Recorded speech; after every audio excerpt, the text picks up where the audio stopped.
Hello and welcome to the Cruising Aboard Chicory video series. This week we're going to cover our trip from Miami to Spanish Wells, Eleuthera, which is a 31-hour trip for us.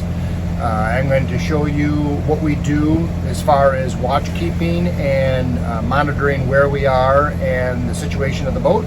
So I'm going to cover that right now. Hang on in there. First I'll show you the sea state we're in right now.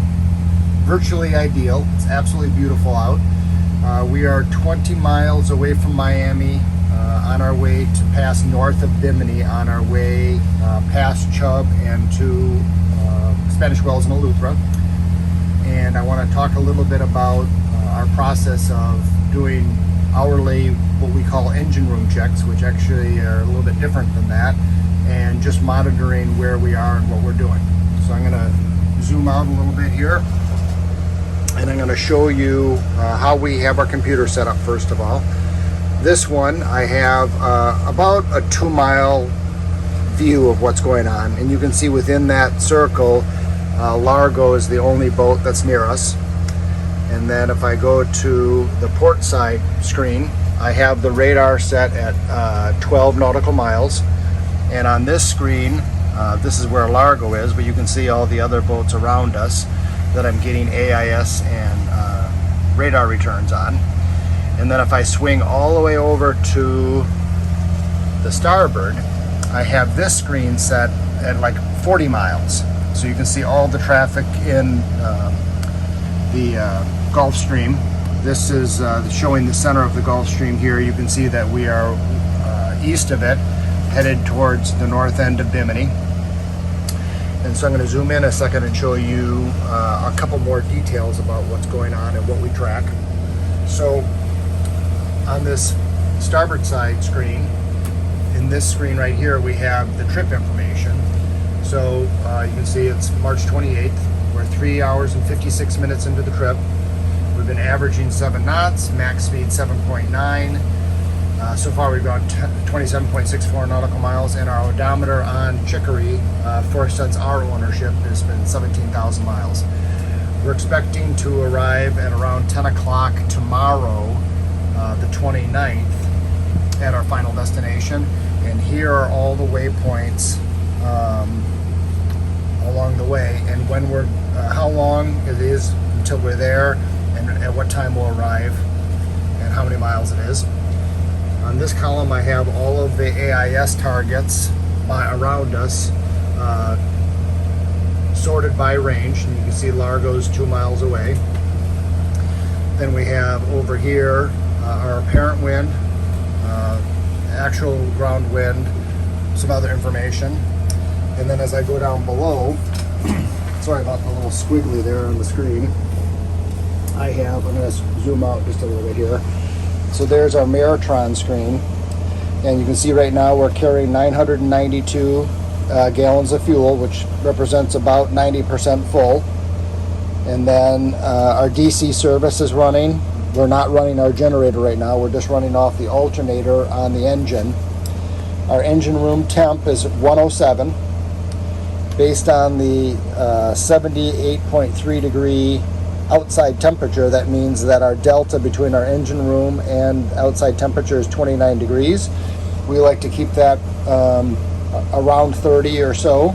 Sometimes it creaks up to as high as 35 degrees when we're running the generator and the engine is really heat sunk. Then over here you can see transmission temperature with the trend line. You can see it's been trending very well. Stabilizer temperature 142 degrees has been trending well. Stuffing box temperature 90 degrees, that's been trending well. Keel cooler temperature 145, it's flat. Exhaust stack temperature 141, that's been flat. That was the one I did a video a couple weeks ago about that this spiked to 185 degrees and we had to quickly do a changeover. The exhaust temp on the 12 is only this high because we shut it down, it looks like about 2.5 hours ago, and because there's no longer cooling water going through it, it got hot. Battery temperature is 84 degrees. Raycor vacuum is negative 0.6. We're going 7 knots right now. The salon is 81. It's a little warmer than the outside temperature. And then we got roll and pitch here and barometric pressure. And then as we spin around and I go up to the upper controls, this is the engine. You can see we're running at about 1690 RPMs. We are running at about 186 degrees on the engine. We've got about 60 psi of oil pressure and about 13.6 volts for the main starter battery.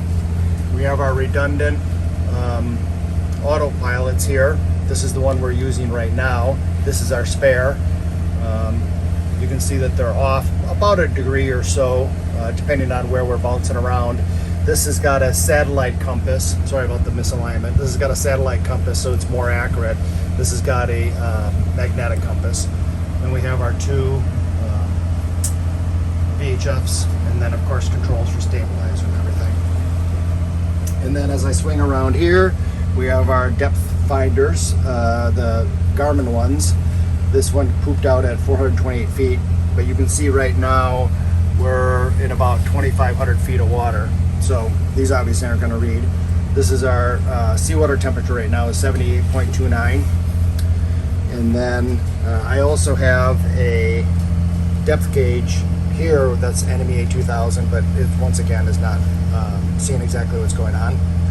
One of the things that I thought you might be interested, because we are in the Gulf Stream, you can see that this is our intended course. The yellow dotted line is our course over ground, and the green line is our heading. So if I come over here, you can see that our heading is 113, but our course over ground is 84, and we're 10 feet off of our intended course. So what that means is because the water is flowing this way in the Gulf Stream, it's pushing us, and so for us to go this course over ground, we have to steer and kind of crab our way across. So visually, sometimes it's difficult to see exactly where ships and stuff are when you are crabbing so differently than where you're faced. And I'll show you a little tip and trick for that. So with the radar, I don't know how well you can see this, but there's a ring that has